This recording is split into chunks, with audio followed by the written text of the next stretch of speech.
गेल्या 15 दिवसांपासून समाधानकारक पाऊस कोकणात पडत असल्यामुळे कोकणातील शेतकरी आनंदात आणि उत्साहामध्ये. सध्या रत्नागिरी जिल्ह्यातल्या खेड परिसरामध्ये भात लावणीच्या कामाला वेग आलेला आहे.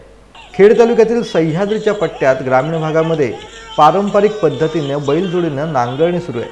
नांगरणी करताना शेतकरी उत्साहात असून लावणीआधी बैलाच्या नांगराने चिखल करत असताना अत्यंत उत्साहामध्ये शेतकरी नांगरणी करताना पाहायला मिळतोय. वरुण राजाचे आभार मानत शेती करत आहे. त्याचप्रमाणे चिखल शेतात झाल्यानंतर भाताची लावणी करताना पारंपरिक गाणी देखील म्हटली जात आहेत. बोलली जाणारी पारंपरिक गाणी सध्या कोकणातील डोंगर दऱ्यांमध्ये घुमत असताना आपल्याला पाहायला मिळत आहेत.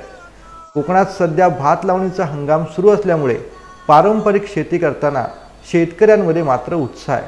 तर लावणीवेळी बोलली जाणारी पारंपरिक गाणी सध्या विशेष आकर्षण ठरत आहेत. खेड तालुक्यातील खोपी या ठिकाणी अशा प्रकारे भाताची लावणी करताना बळीराजाचा नांगरणी करण्याचा उत्साह आणि भात लावणी करताना गाणी म्हणण्याची परंपरा सध्या विशेष आकर्षण ठरते. राजा